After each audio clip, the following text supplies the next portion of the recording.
श्रीमद् भागवतम का प्रथम स्कंद अध्याय 7 और अध्याय का शीर्षक है द्रोण पुत्र को दंड।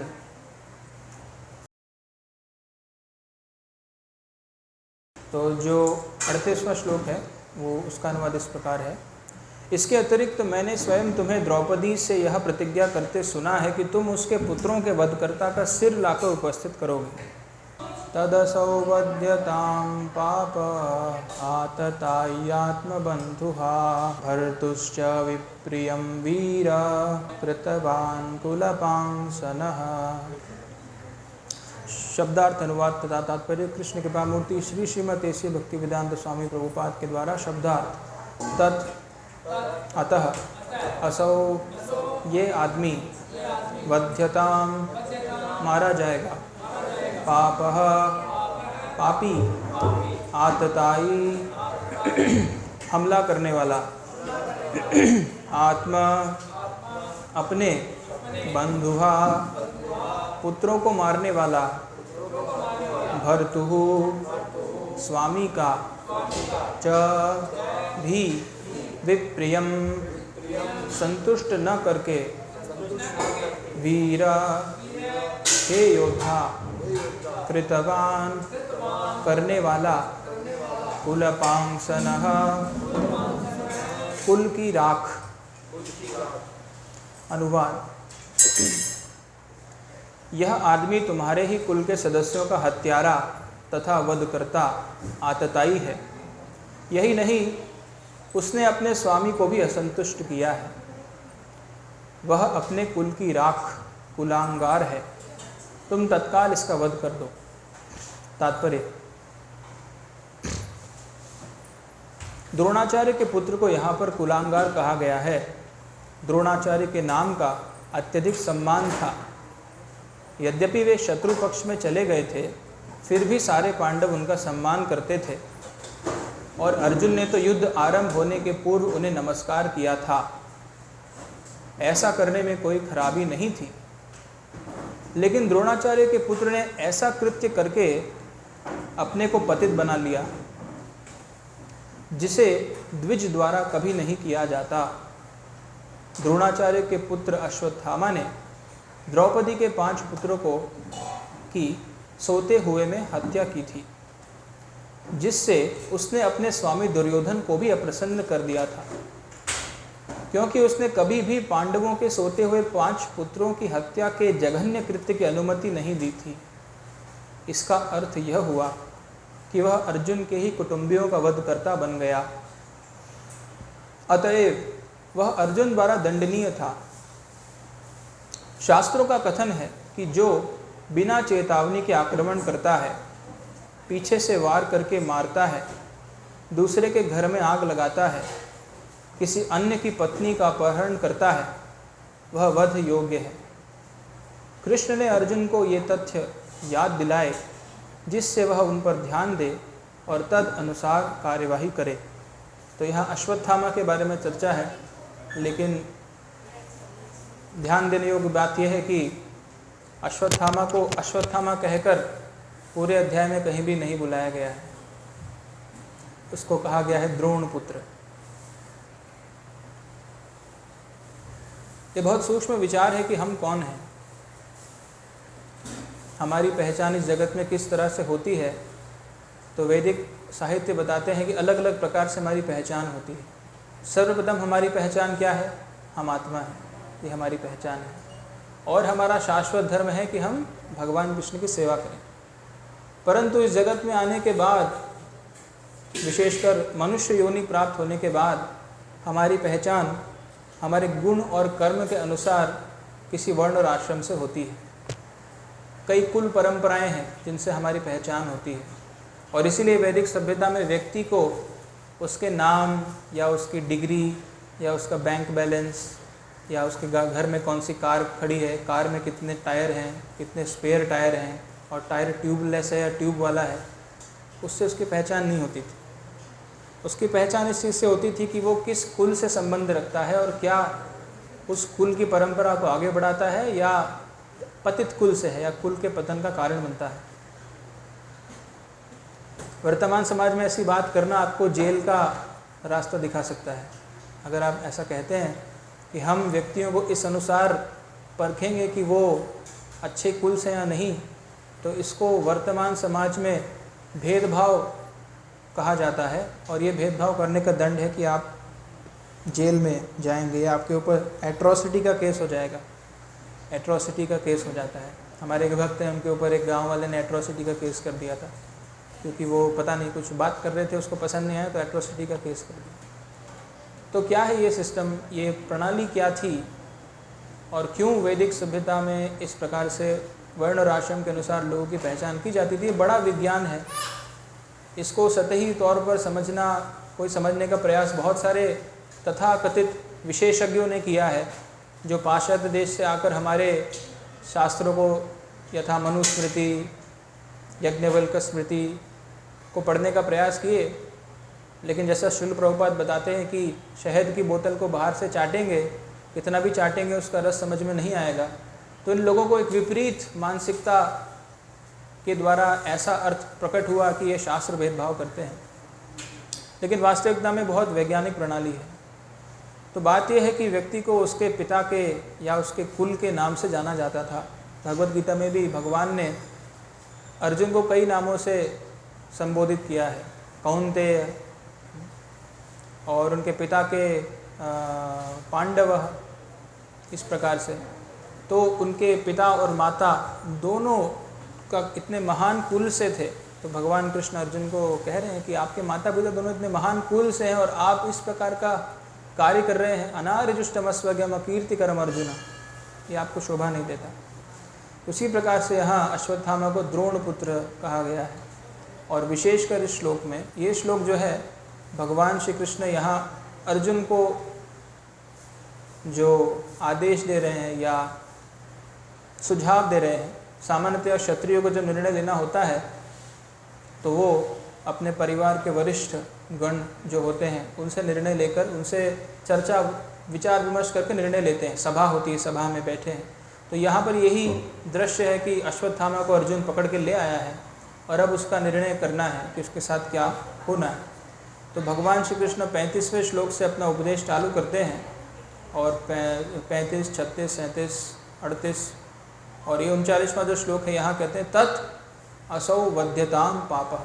तत् मतलब विशेषकर भगवद गीता में या शास्त्र में निरंतर हम देखते हैं कि जहाँ भी तत् या तस्मात् शब्द का प्रयोग होता है, तो वहाँ हमें समझना चाहिए कि अब बताए गए सारे श्लोकों का सार यहाँ पे बताया गया है। तस्मात् सर्वेषु कालेषु माम अनुस्मर युद्धच, तस्मात् भारत सर्वात्मा भगवान ईश्वरो हरिः, श्रोतव्य कीर्तितव्यस्य स्मर्तव्यश्चेतथा भयम्, तस्माद् अज्ञान संभूतम हृष्टम ज्ञानाशिनात्मनः चित्मयनम संशयम योगम आतिष्ठोतिष्ठ भारत।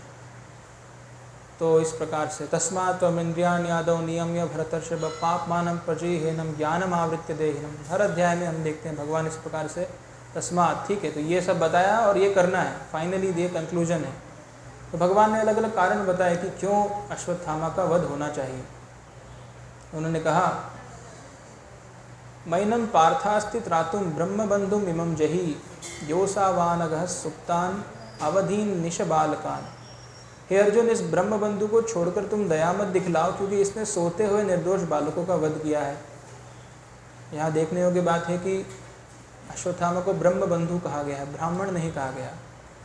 फिर भगवान कहते हैं कि जो मनुष्य धर्म के सिद्धांतों को जानता है वह ऐसे शत्रु का वध नहीं करता जो असावधान, नशे में उन्मत्त, पागल, सोया हुआ, डरा हुआ या रथ विहीन हो। न ही वह किसी बालक, स्त्री, मूर्ख प्राणी अथवा शरणागत जीव का वध करता है। तो यहाँ भगवान धर्मशास्त्रों से उद्धृत करते हैं कि क्षत्रिय धर्म के अनुसार किसी ऐसे व्यक्ति जो निहत्था है, नशे में है, या कोई बालक है, कोई असहाय प्राणी है, उसको वध करना क्षत्रिय के नियमों के अनुसार वो अवध्य है। और भगवान कहते हैं कि ऐसा क्रूर तथा दुष्ट व्यक्ति जो दूसरों के प्राणों की बलि पर पलता है, मतलब एक तो हो गया कि किसी को मार दिया, जैसे हम देखते हैं कि दशरथ महाराज से ये गलती हुई थी। क्या गलती हुई थी कि इन्होंने किसका वध कर दिया था? श्रवण कुमार का वध कर दिया था। तो वो गलती से हुआ था। और जब यद्यपि उनको श्राप भोगना पड़ा, लेकिन ऐसा नहीं था कि वो उसको मार करके प्रफुल्लित हो गए थे कि वाह मैंने श्रवण कुमार का वध कर दिया। लेकिन यहाँ भगवान कह रहे हैं कि ऐसा क्रूर तथा दुष्ट व्यक्ति जो दूसरों के प्राणों की बलि पर पलता है, मतलब उसे आनंद आता है इस प्रकार का काम करने में। जैसे वो मृगारी का वर्णन है कि मृगारी, उसको आनंद आता था पशुओं को आधा मारने में। पूरा मार देगा तो भी पशु की वेदना चली जाएगी, कम से कम उसको नया शरीर प्राप्त होगा, लेकिन आधा मारने से वो पशु तड़प तड़प कर मरता था। तो यहाँ भगवान कृष्ण कहते हैं कि ऐसा व्यक्ति जो वध तो किया है लेकिन वध करने के बाद प्रसन्न है और इसमें आनंद लेता है, उसका वध किया जाना ही उसके लिए हितकर है, अन्यथा अपने ही कर्मों से उसकी अधोगति होती है। और तात्पर्य में श्रील प्रभुपाद समझाते हैं कि कैसे कैपिटल पनिशमेंट यानी कि मृत्यु दंड आजकल के समय में इसको बोला जाता है कि ये अच्छा नहीं है, इसको कई देशों से हटा दिया गया है, लेकिन इसकी आवश्यकता क्या है और क्यों है वो प्रभुपाद जी समझाते हैं। और भगवान कहते हैं कि इसके अतिरिक्त मैंने स्वयं तुम्हें द्रौपदी को ये वचन देते हुए सुना था कि तुम उस हत्यारे का सर काटकर द्रौपदी के समक्ष लाओगे और उसके खून से फिर द्रौपदी जो है वो स्नान करेंगी, ऐसा तुमने वादा किया था। तो इसीलिए तदसौ वध्यताम पाप, इसलिए क्या करो, इस पापी का वध कर दो। तदसौ वध्यताम पाप आतताई आत्मबंधुहा, ये आतताई है। प्रभुपाद जी तात्पर्य में आतताई का डेफिनेशन देते हैं, जो कि भगवत गीता के प्रथम अध्याय में भी प्रभुपाद जी देते हैं कि आतताई वो व्यक्ति है जो क्या करता है, बिना चेतावनी के आक्रमण करता है, पीछे से वार करके मार डालता है, दूसरे के घर में आग लगाता है, किसी अन्य की पत्नी का अपहरण करता है, वह वध योग्य है। सोचने वाली बात यह है कि आजकल विश्व में अलग अलग जगह युद्ध होते हैं, कई युद्ध दो देशों के बीच में होते हैं। वर्तमान में एक स्थान पर युद्ध चल रहा है जहाँ पर एक समूह है जो अपने आप को एक धर्म का पालन करता बताता है, घोषित करता है, और वो जो है एक प्रांत के ऊपर विजय प्राप्त करने के लिए प्राप्त कर ही ली उन लोगों ने। भीषण युद्ध चल रहा है और वहाँ की हेडलाइंस में यही सब आता है, बिना चेतावनी के आक्रमण हुआ, पीछे से वार करके लोगों को मार डाल गया, कई घरों में आग लगा दी गई, अन्य की पत्नियों का अपहरण हुआ। तो कहने का मतलब ये है कि जो लोग अपने आप को धर्म का प्रचारक मानते हैं, हमारे वैदिक शास्त्रों के हिसाब से वो आतताई हैं, वो कोई धर्म के योद्धा नहीं है, वे धर्मध्वजी हैं, धर्म के नाम पर हिंसा कर रहे हैं। तो वैदिक समाज में युद्ध होता था, युद्ध के नियम होते थे, और इस प्रकार का कृत्य करना ये आतताई माना जाता है, इसलिए उसका वध करना अच्छा है, ऐसा भगवान बोलते। आतताई आत्मबंधु, तुम्हारे पुत्रों का युद्ध की वध किया है, दूसरे का किया होता तो अलग बात, पर आत्मबंधु तुम्हारे स्वयं के पुत्रों का वध किया है। भर्तुष्ट विप्रियम वीर, ठीक है, किसी परिस्थिति में ऐसा करना, कूटनीति राजनीति इतनी कॉम्प्लेक्स जटिल होती है, कभी कभी ना चाहते हुए भी ऐसे कदम उठाने पड़ते हैं। राजकारणियों पे इसलिए विश्वास नहीं करना चाहिए। चाणक्य कहते हैं श्रवणम नहीं, क्या है, स्त्रीषु राजकुलेषु च विश्वासम नैव कर्तव्यम स्त्रीषु राजकुलेषु च, स्त्रियों पे और राजकारणियों पे कभी भी विश्वास नहीं करना चाहिए। क्यों?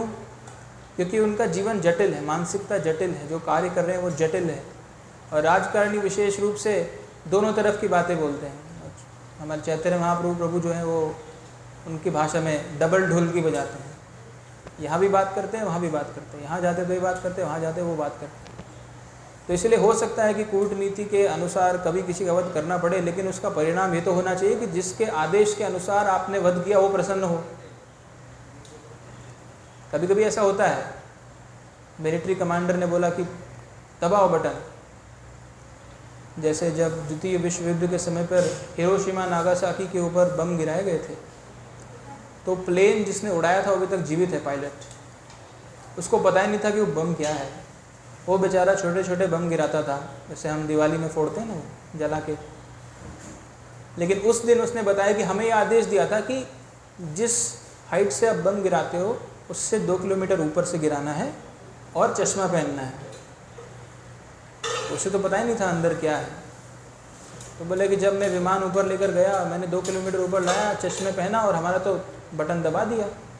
और जब वो बम नीचे गिरा तो मुझे पता चला कि मैंने क्या किया। बोले वो दिन मैं आज तक नहीं भूल सकता। अगर मुझे पहले बताया होता कि ये चीज़ गिरती तो मैं जाता ही नहीं, तो मैं दोषी नहीं हूँ, जिसने मुझे आदेश दिया वो दोषी है, ये वो कहने का प्रयास कर रहा है। सही बात है। तो उसने बम गिराया, लेकिन किसके आदेश पे गिराया? जो अमेरिकी सरकार है उनके आदेश पे गिराया, उनको प्रसन्न करने के लिए गिराया। लेकिन यहाँ अश्वत्थामा ने 5 पुत्रों का वध किया, लेकिन उससे दुर्योधन खुश नहीं था।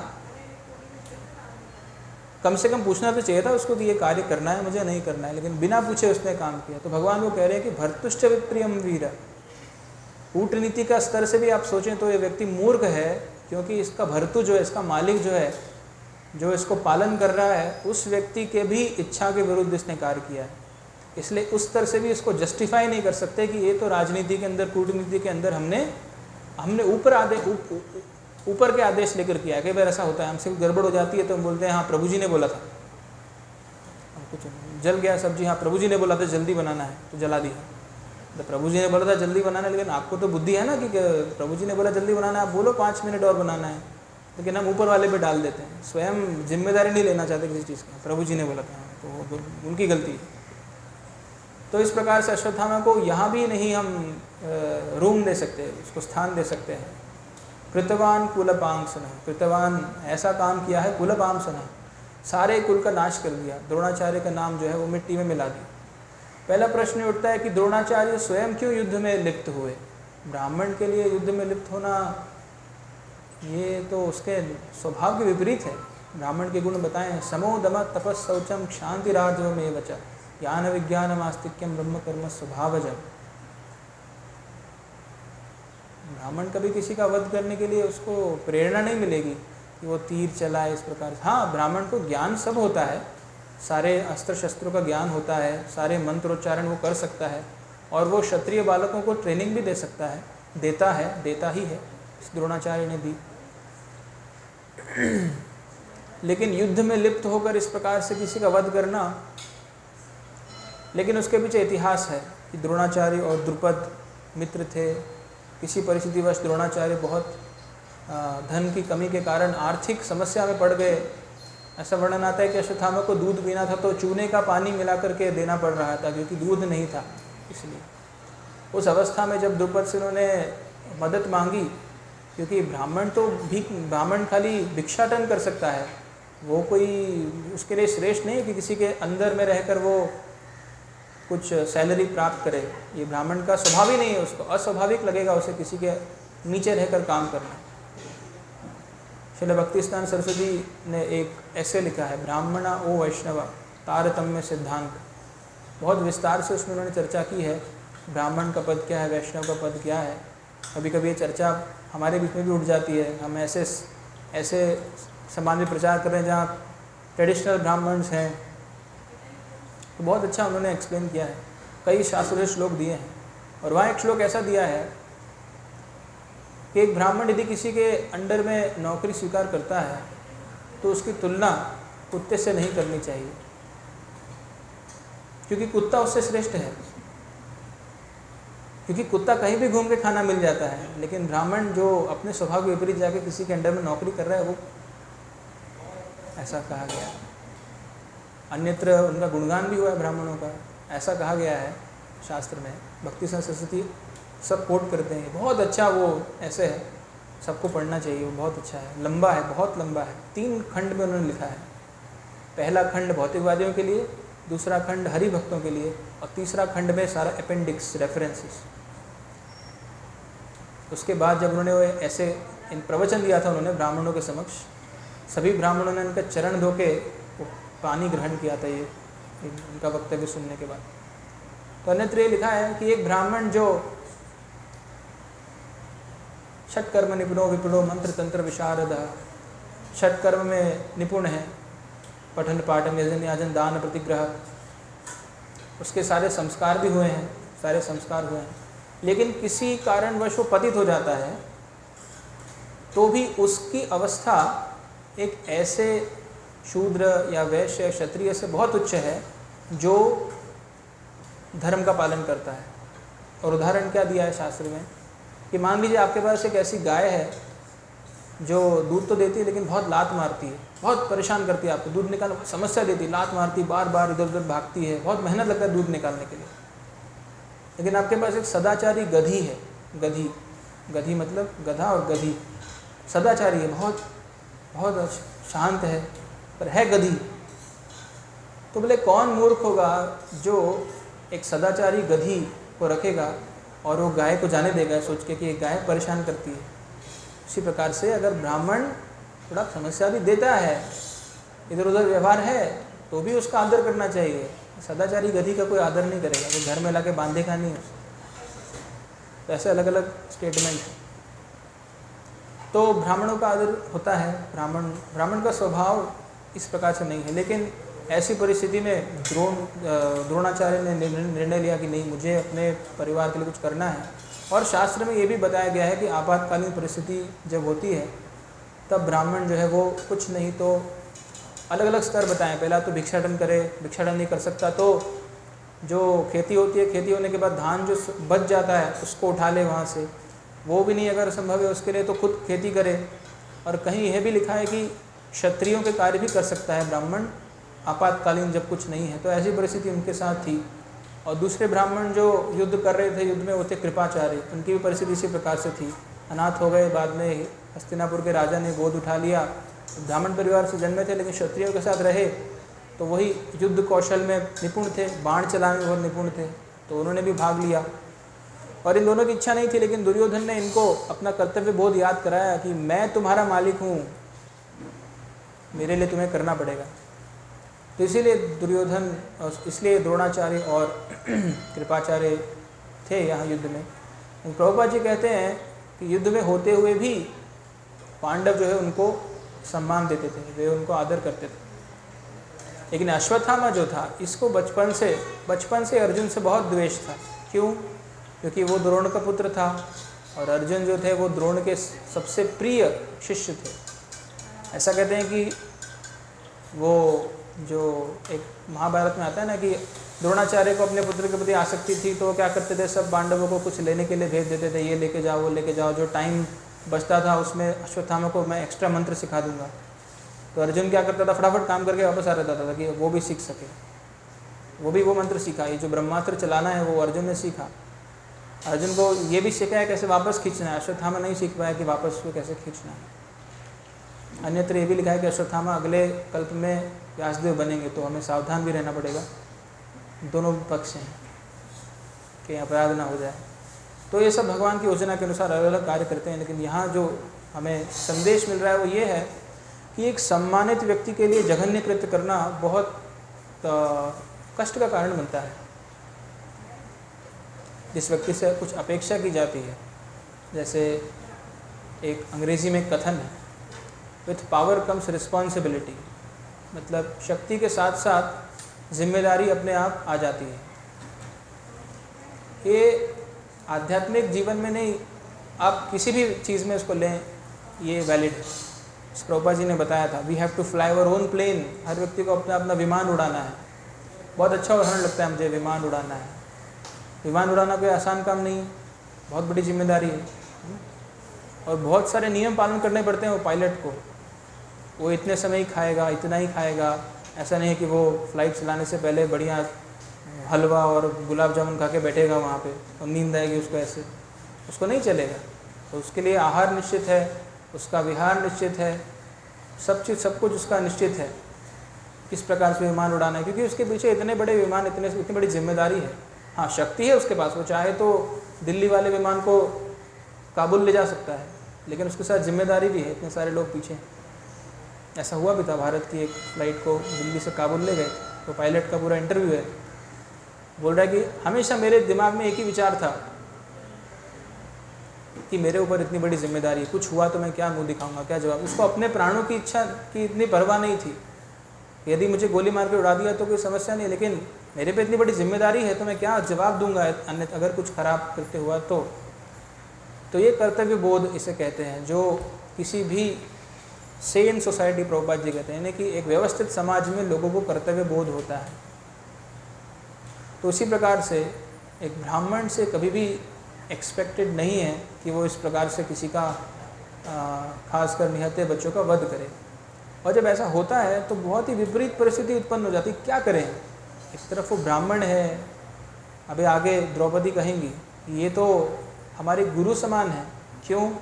क्योंकि द्रोणाचार्य का तो अभी द्रोणाचार्य ने शरीर त्याग दिया, लेकिन उनकी पत्नी अभी भी जीवित हैं और उनके लिए जो पुत्र है ये द्रोणाचार्य का प्रतिनिधि है, इसलिए गुरु तुल्य है। तो इनकी हत्या कैसे कर सकते हैं? तो ब्राह्मण तो अवध्य है, शास्त्र ने बताया है। एक तरफ भगवान कृष्ण कह रहे हैं कि इनका वध करो, द्रौपदी कह रही इनका वध ना करो, दोनों ही एक समान लगते हैं। तो अर्जुन के लिए बहुत ही दुविधापूर्ण परिस्थिति उत्पन्न हो जाती है। तो जब समाज में उच्च स्तर पर रहने वाले व्यक्ति इसी जघन्य कृत्य में लिप्त होते हैं तो समाज में कौतूहल उत्पन्न होता है। इसीलिए हर व्यक्ति को सावधान किया गया है शास्त्र में।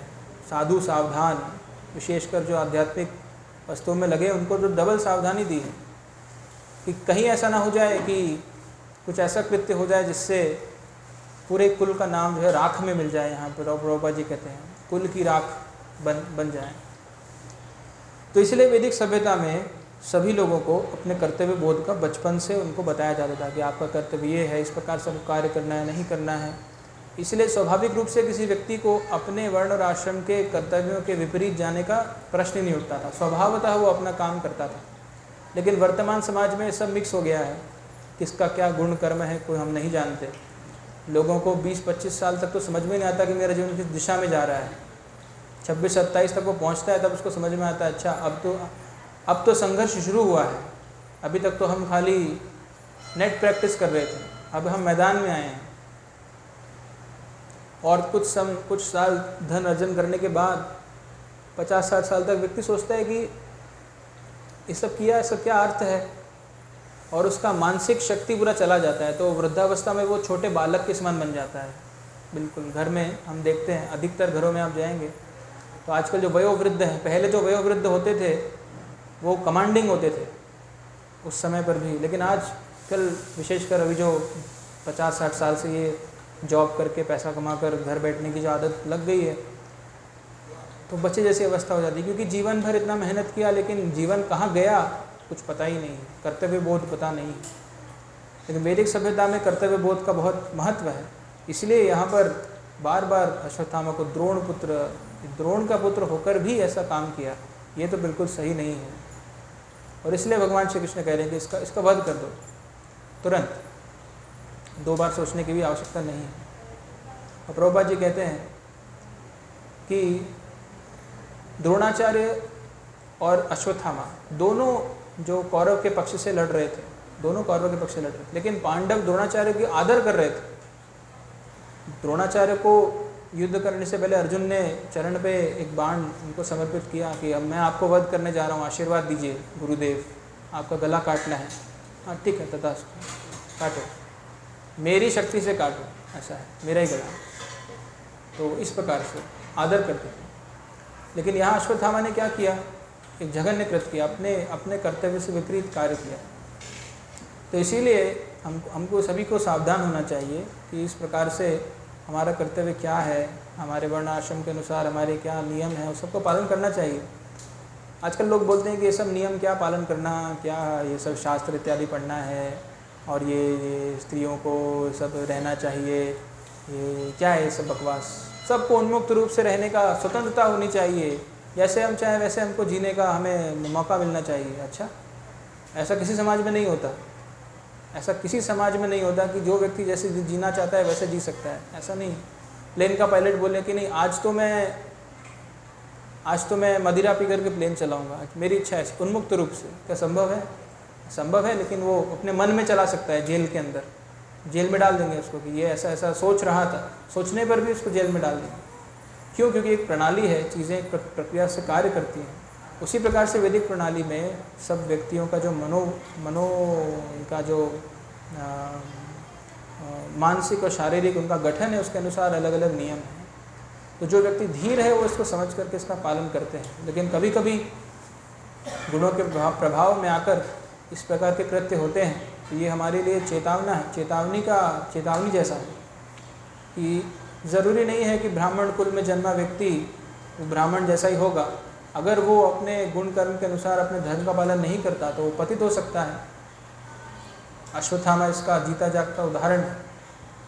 तो प्रभुपाद जी कहते हैं कि इसका अर्थ यह हुआ कि वह अर्जुन के ही कुटुंबियों का वधकर्ता बन गया था, वह अर्जुन द्वारा दंडनीय था।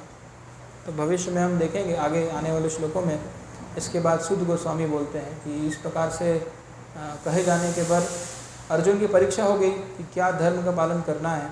एक तरफ द्रौपदी कह रही है कि वध नहीं करना है, दूसरी तरफ वो बोलते हैं कि इसको वध करना है। तो बाद में वो बीच का रास्ता निकाल के उनका खंडन कर देते हैं कि ये इनको, एक ब्राह्मण को तिरस्कृत करना उसको मारने योग्य है। गीता में भगवान यही कहते हैं अर्जुन को कि एक क्षत्रिय के लिए अपमानित होना मृत्यु से भी ज़्यादा उसके लिए असहनीय होता है, उसी प्रकार से ब्राह्मण के लिए भी अपमानित होना। तो इस प्रकार से यहाँ पर ये वर्णन हमें मिलता है और आगे आने वाले श्लोकों में और स्पष्ट रूप से वो बताएंगे कि किस प्रकार से अर्जुन एक महात्मा था और उनकी परीक्षा ली गई भगवान कृष्ण के द्वारा और इस परीक्षा में वो उत्तीर्ण हुए। और इस प्रकार से आगे ये विशेष 7वां अध्याय जहाँ से भागवतम का कथा प्रारंभ होती है, तो आगे वहाँ से परीक्षित महाराज का जन्म कैसे होता है उसके बारे में जानकारी मिलेगी। अश्वत्थामा को छोड़ने के बाद भी उसकी काम इच्छा संपूर्ण नहीं हुई। तो ये सब जो क्रोध उत्पन्न होता है इसका स्रोत गीता में बताया भगवान ने। ध्यायतो विषयान् पुंसः संगस्तेषोपजायते संगात् संजायते कामः कामात् क्रोधो विजायते क्रोधात् भवति सम्मोहात् सम्मोहात् स्मृति विभ्रमात् स्मृति भ्रंशात् बुद्धिनाशो बुद्धिनाशात् प्रणश्यति काम एष क्रोध एष रजोगुण समुद्भवः महाशनो महापापमा विद्येनमिह वैरिणम्। इंद्रियाणि मनोबुद्धिरस्याधिष्ठानम् उच्यते। इंद्रियां, मन और बुद्धि तीनों जगह से प्रकट होता है काम। ये काम जो है अग्नि की तरह धधकता है भगवान कहते हैं। तो अश्वत्थामा का ये ऐसा ही स्थिति थी कि इतना सब बताने के बाद भी और उसको एक बार छोड़ने के बाद फिर से उसने प्रयोग किया ब्रह्मास्त्र का परीक्षित महाराज के ऊपर। तो ये बहुत ही जघन्य और निंदनीय कार्य है ब्राह्मण के लिए और सभी लोगों के लिए चेतावनी है। भगवान चेतावनी देते हैं कि इस प्रकार से उसको उसका रिएक्शन भी आया, बाद में प्रतिक्रिया आई। तो इस प्रकार से यहाँ हम देख सकते हैं कि एक ब्राह्मण के कुल में रहकर इस प्रकार का कार्य करने से अपने कुल का नाम मिट्टी में मिलाकर और अपने जो उनके भर्तु, उनके मेंटेनर दुर्योधन को भी अप्रसन्न करके अश्वत्थामा ने अपनी कीर्ति को प्राप्त नहीं किया। और उसका कारण क्या था? एक ही कारण था कि वो किसी के मार्गदर्शन में नहीं चल रहा था। ये बहुत महत्वपूर्ण विषय है कि वो किसी के मार्गदर्शन में नहीं चला, अपने मन के अनुसार चल रहा था। हाँ मैं जाके मार देता हूँ, उनको बहुत अच्छा लगेगा। तो आध्यात्मिक जीवन में भी हमें कभी कभी लग सकता है कि हाँ हम अपने मन अनुसार चलेंगे तो बहुत अच्छा रहेगा। अब मेरा मन मुझे कह रहा है कि अब मैं ऐसा करता हूँ, मैं ये सेवा करता हूँ, मैं वो करता हूँ, मैं इसमें बहुत कुशल हूँ। लेकिन हमें समझना चाहिए कि अंततोगत्वा हमें किसी न किसी के मार्गदर्शन में तो चलना पड़ेगा। या तो व्यक्ति आध्यात्मिक गुरु हो सकता है या हमारा मन, ये दो ही ऑप्शन है बस। आध्यात्मिक गुरु के द्वारा दिए गए आदेश कभी कभी अच्छे नहीं लग सकते। ऐसा लग सकता है कि तुरंत हमारी इंद्रियों को संतुष्ट नहीं कर रहा है, लेकिन भविष्य में हमारे श्रेय का कार्य बनेगा, श्रेय का कारण बनेगा।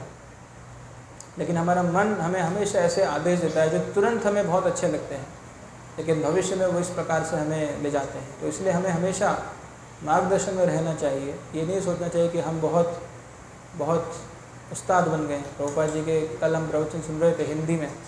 प्रभुपाद जी हिंदी में वृंदावन में लेक्चर बोल रहे थे कि ज़्यादा उस्तादी करने की ज़रूरत नहीं है, सब कुछ दिया है शास्त्र में। तो हमारी प्रवृत्ति हमेशा उस्ताद बनने की है, क्योंकि हम आए ही हैं इस भौतिक जगत में उस्तादी करने के लिए। तो धीरे समय समय पर वो उस्तादी की प्रवृत्ति आ जाती है। तो भगवान फिर में बिठा देते हैं, दिखा करके, देखो तुम्हारा हृदय और मन कैसा है, बैठो, बहुत उस्तादी कर ली, बैठो। प्रकृति के 3 गुण बिठा देते हैं हम, फिर हम उस्ताद बनने का प्रयास करते हैं, फिर बिठा देते हैं। तो ये चलता रहता है, ऊपर नीचे भौतिक ब्रह्मांड में। तो ये सबसे बचना है तो हमें शरणागत होना पड़ेगा। वो शरणागति लेना बहुत कठिन है। और अश्वत्थामा शरणागत नहीं था, अपने पिता को शरणागत नहीं था, और यहाँ तक कि दुर्योधन को भी शरणागत नहीं था। वो अपने मन को शरणागत, और इसलिए मन को शरणागत होने के कारण उसकी दुर्गति हुई। तो ये उदाहरण हम ले सकते हैं। हमें मन के द्वारा चलित नहीं होना चाहिए कि आध्यात्मिक गुरु, वैष्णवगण, शास्त्र, इसके अनुसार हमें चलित होना चाहिए। हरे कृष्ण।